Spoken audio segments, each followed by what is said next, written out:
Hi friends, welcome to my channel. ఆఖరి నిమిషంలో రుద్రాణి చేసిన కుట్రని తెలుసుకొని కావ్యని క్షమాపణ అడిగి రుద్రానికి షాక్ ఇచ్చిన ధాన్యలక్ష్మి. అసలు ఇదంతా ఎలా జరగబోతుంది అని మీరు తెలుసుకోవాలనుకుంటే వీడియోని తప్పకుండా లైక్ చేసి ఛానల్ని సబ్స్క్రైబ్ చేసుకొని పక్కనే ఉన్న గంట సింబలపై ఆల్ అని క్లిక్ చేయండి. ధాన్యలక్ష్మి రుద్రాణి ఇద్దరు కూడా ఆస్తిని పంచి తీరాల్సిందే, నా వాటా నాకు ఇవ్వాల్సిందే, ఇది నా హక్కు, నేను అడగడం అంటూ ధాన్యలక్ష్మి ప్రకాశం ఎంత చెప్తున్నా కూడా వినిపించుకోకుండా ఆస్తిని పంపకం చేయమని గొడవ చేస్తుంది. ధాన్యలక్ష్మితో పాటు రుద్రాణి కూడా ఆస్తి పంపకాలు జరగాల్సిందే, ఆస్తిని ముక్కలు చేయాల్సిందే అని అంటూ ఉంటుంది. ఆ మాట విని సుభాష్ అయితే ఇక ఆపండి, ఇంటి పెద్ద అయినా హాస్పిటల్లో కోమాలో ఉంటే ఇప్పుడు వీళ్ళు ఆ పరిస్థితిని కూడా చూసి జాలి పడకుండా, ఇంత కూడా మానవత్వం లేకుండా ఈ ధాన్యలక్ష్మి రుద్రాణి మాటలు విని ఇప్పుడు ఆస్తి పంపకాలు చేయమంటున్నారు. ఇలాంటి స్వార్థమైన మనుషుల మధ్య మనం ఉండలేము. అందుకని రేపే లాయర్ని పిలిపించి ఆస్తిని వాటాలు వేయిస్తాను, ఆస్తి మొత్తం కూడా ఎవరికి చెందుతుందో మొత్తం వాటాలు వచ్చేలా చేస్తాను అని సుభాష్ అంటాడు. సుభాష్ మాటకి అప్పుడే రాజైతే, డాడ్ ఏం మాట్లాడుతున్నారు, తాతయ్య గారి ఇంట్లో లేనప్పుడు ఆస్తి పంపకాలేంటి, ఆస్తి పంచితే తాతయ్య తట్టుకోలేరు డాడ్ అని అంటూ ఉంటే, కానీ ఈలోపే మనందరినీ సమాధి చేసేటట్టున్నారా మీ పిన్ని రుద్రాణి. అసలు రుద్రాణికి ఏం సంబంధం ఉందని మీరు తనకి ఆస్తిని పంచుతామంటున్నారో, తనకేమి హక్కు ఉందని తను డిమాండ్ చేస్తుంది అని అపర్ణ అడుగుతూ ఉంటుంది. అప్పుడే రుద్రాణి అయితే, మా నాన్న ఇచ్చిన మాట అని అంటూ ఉంటుంది. అవును, మీ నాన్న చావు బతుకుల మధ్య ఉంటే అది చూసి ఇంత కూడా బాధ లేదు, కానీ ఆయన ఆస్తి ఇచ్చిన మాట మాత్రం నీకు గుర్తుంది. చిచ్చి, నీలాంటి ఆడదాన్ని నేను ఎక్కడా కూడా చూడలేదు, నీలాంటి ఆడవాళ్ళు ఒక్కళ్ళుంటే చాలు, ఆ ఇల్లు నరకమే అని అంటూ ఉంటుంది.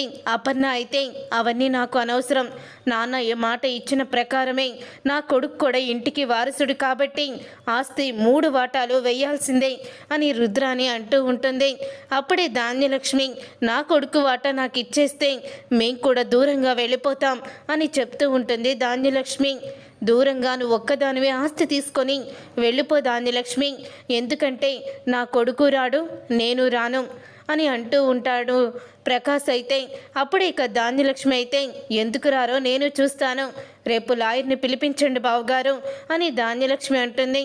ఇక సుభాష్ అయితే చాలా బాధపడుతూ ఉంటాడు. అమ్మా, నేను తప్పు చేశానా అని ఇందిరాదేవిని అడుగుతూ ఉంటాడు.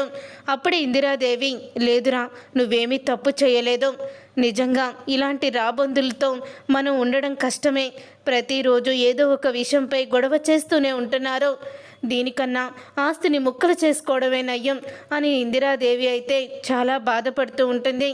ఇక ఆస్తిని ముక్కలు చేయమనేసరికి రాజ్ అలాగే కావ్య అందరూ కూడా చాలా బాధపడుతూ ఉంటారు. ఇక రుద్రాణి అయితే లోపలికి వెళ్ళి ఇక డ్యాన్స్ చేస్తూ ఉంటుంది. రుద్రాణి డ్యాన్స్ చేస్తూ, ఈ విషయం వెంటనే నేను అనామికకి ఫోన్ చేసి చెప్పాలి అని రుద్రాణి అనామికకి ఫోన్ చేస్తుంది. ఇక అనామికకి ఫోన్ చేసి, అనామిక ఎలా ఉన్నావో అని గట్టిగా అంటూ ఉంటుంది రుద్రాణి. అప్పుడే ఇక ధాన్యలక్ష్మి అయితే, రుద్రాణి ఏంటి అంత గట్టిగా ఫోన్లో ఎవరితో మాట్లాడుతుంది అని మాటలు వినిపించి ధాన్యలక్ష్మి అయితే అక్కడికి వస్తుంది. అప్పుడే అనామిక, మనం అనుకున్న ప్లాన్ సక్సెస్ అయింది, మొత్తానికి నువ్వు వేసిన ప్లాన్ అయితే సూపర్గా వర్కౌట్ అయ్యింది, ఒకవేళ నువ్వు ఈ ప్లాన్ ఇచ్చి ఉండకపోయుంటే ఇప్పుడు ఈ పరిస్థితి వచ్చేది కాదేమో అని రుద్రాణి అనామికతో మాట్లాడుతూ ఉంటుంది. అలా రుద్రాణి అనామికతో మాట్లాడేటప్పుడు విని అనామికతో, రుద్రాణి ఇలా మాట్లాడుతుందేంటి, అసలు వీళ్ళిద్దరూ ఎవరి గురించి మాట్లాడుకుంటున్నారు అని ధాన్యలక్ష్మి అయితే వింటూ ఉంటుంది. మొత్తానికి ధాన్యలక్ష్మికి లేనిపోని అన్నీ కూడా నూరు పోసి దాన్ని మనసంతా విషాన్ని చిమ్మి భర్త మాట కూడా వినకుండా చేసి నా గుప్పెట్లో పెట్టుకొని నేను ఆడమన్నట్టుగా ఆడేలా చేసుకొని ఈరోజు మొత్తానికి ఇంటిని ముక్కలయ్యేలా చేసుకోగలుగుతున్నాను అని రుద్రాణి అంటుంది. ఆ మాట విని ధాన్యలక్ష్మి ఒక్కసారే షాక్ అయిపోతూ ఉంటుంది. ఆ కళ్యాణ్గాడు ఎలాగో వచ్చి ఆస్తి రాయించుకోవడం కాబట్టి ఆ కళ్యాణ్గాడు ఆస్తి కూడా నాకే సొంతమవుతుంది, దాని చేత ఆస్తిని కూడా నాకే ఇచ్చేలా చేసుకుంటాను అని రుద్రాణి మాట్లాడుతూ ఉంటుంది. అందుకనే కదా వాడిని వాడి పెళ్ళాన్ని ఇంట్లో నుంచి బయటికి గెంటేసి వాళ్ళ ఇంటికి వచ్చినప్పుడల్లా ధాన్యలక్ష్మిని రెచ్చగొట్టి వాళ్ళని అవమానపరిచి బయటికి వెళ్ళిపోయేలా చేశాను అని అంటూ రుద్రాణి తను చేసిన కుట్రలను తన నోటితోనే మొత్తం ధాన్యలక్ష్మిని చూడకుండా అనామికతో మాట్లాడుతూ బయట పెట్టుకుంటుంది. ఇక ధాన్యలక్ష్మి అయితే ఒక్కసారే షాక్ అయిపోతూ ఉంటుంది. రుద్రాణి ఇంత నీచురాలా? రుద్రాణి మాటలు విని నీ బతుకుని నువ్వే నాశనం చేసుకుంటున్నావు, నీ గౌరవాన్ని నువ్వే పోగొట్టుకుంటున్నావని ఇంట్లో అందరూ కూడా చెప్తూ ఉన్నా కళ్ళు మూసుకుపోయినా నాకు అవేమీ కనిపించలేదు, వినిపించలేదు. కళ్ళారా రుద్రాణి తన నోటితోనే తను చేసిన కుట్రలు కుతంత్రాలు తెలిసేదాకా కూడా నేను ఆ రుద్రాణి మాయలో నుంచి బయటపడలేకపోయాను. ఇప్పుడే తెలిసింది ఈ రుద్రాణి ఆస్తి తన కొడుకు కోసం పంచాలని చెప్పిందని. లేదు, నేను ఇంత మూర్ఖంగా ఎలా ప్రవర్తించానో నాకే అర్థం కావడం లేదు. ఈ ఆస్తిని ముక్కలు కానివ్వను అని ధాన్యలక్ష్మి అనుకుంటూ ఉంటుంది. ఉదయం అవ్వంగానే లాయర్ అయితే ఇంటికి వస్తారు.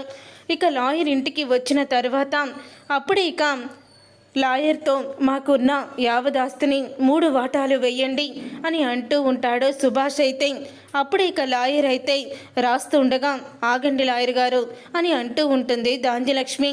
ఏంటి ధాన్యలక్ష్మి, నీ వాటాలో తక్కువ రాస్తారని సమానంగా రాయమని చెప్పబోతున్నావా అని అంటూ ఉంటే అప్పుడే రుద్రాణి అయితే అంటూ ఉంటుంది.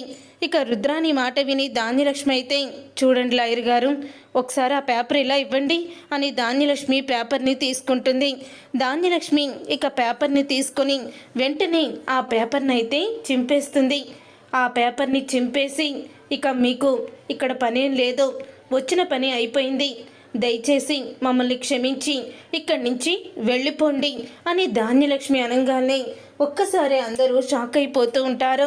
అప్పుడే ఇక ప్రకాశం అయితే ఏంటే లాయరు నువ్వు అనుకున్నట్టే ఆస్తిని పంచుతున్నాడు కదా, వెళ్ళిపోమన్నావేంటి అని అడుగుతూ ఉంటాడు ప్రకాశం. అవును ధాన్యలక్ష్మి, మనం అనుకున్నది సాధించే వరకు వదిలిపెట్టలేదు కదా నువ్వు, మరి ఇప్పుడు అనుకున్నది జరుగుతూ ఉంటే ఎందుకు అడ్డుపడుతున్నావు అని అంటూ ఉంటే అప్పుడే ఇక రుద్రాణి చెంప పగలగొడుతుంది ధాన్యలక్ష్మి. రుద్రాణి చెంప పగలగొట్టి ధాన్యలక్ష్మి అంటూ ఉంటుంది, చూడు ఇది మా కుటుంబం, నా ఉమ్మడి కుటుంబాన్ని విడదీసే అధికారం హక్కు ఎవ్వరికీ లేదు. ఉమ్మడి కుటుంబంగానే ఉండాలని మావయ్య గారి కోరిక. అలాంటి మావయ్య గారి కోరికని ధిక్కరించి వాటాలు వేయడం కరెక్ట్ కాదు. నాకు ఈ ఆస్తిలో ఎటువంటి వాటా అవసరం లేదు. నేను నా కుటుంబంతో కలిసే ఉంటాను, ఉమ్మడి కుటుంబంలోనే ఉంటాను అని ధాన్యలక్ష్మి అంటుంది. ఇక ఆ మాటలు విని ప్రతి ఒక్కరూ ఆనందపడుతూ ఉంటే రుద్రాణి షాక్ అయిపోతూ ఉంటుంది. నీకేమన్నా పిచ్చి పట్టిందా అని అంటూ ఉంటే అవును, ఇన్ని రోజులు పట్టింది నీ పిచ్చి, నీ మాటలు వినే పిచ్చి, నీ మాటలు విని నా కుటుంబాన్ని ద్వేషించే పిచ్చి, అందరి దృష్టిలో నేను ఒక శత్రువులాగా అయ్యే పిచ్చి. అందుకని ఆ పిచ్చి నిన్నటితో విరగడైపోయింది. నా కుటుంబం నాకు ముఖ్యం, నా ఆస్తిపాస్తులు కాదు అని ధాన్యలక్ష్మి అయితే ఊహించని షాక్ ఇచ్చేస్తుంది రుద్రాణికి. అప్పుడే అపర్ణ ధాన్యలక్ష్మి దగ్గరికి వెళ్ళి ధాన్యలక్ష్మిని ఇక కౌగిలించుకొని చాలా ఆనందంగా ఉంది ధాన్యలక్ష్మి, నీలో ఈ మార్పు వచ్చినందుకు చాలా సంతోషంగా ఉంది అని అంటూ ఉంటే అవునక్క, కానీ నేను చేయాల్సిన పని ఇంకోటి ఉండిపోయింది అని అంటూ ఉంటుంది ధాన్యలక్ష్మి. అప్పుడు ఇక కావ్య దగ్గరికి వెళ్తుంది. కావ్య దగ్గరికి వెళ్ళి ధాన్యలక్ష్మి అంటూ ఉంటుంది, చూడమ్మా కావ్య, ఈ ఇంట్లోకి అడుగు పెట్టినప్పుడు మీ అత్తయ్య గారు నిన్ను ద్వేషించినప్పుడు నువ్వు ఎన్నోసార్లు అనేదానివి, చిన్నత్తయ్య గారు మీరు చాలా గొప్పవారు, మీ మనసు చాలా గొప్పది అని. కానీ ఆ గొప్ప మనసుని ఈ రుద్రాణి విషంతో చిమ్మేసింది, కళ్ళును బయలు కమ్మేలా చేసింది.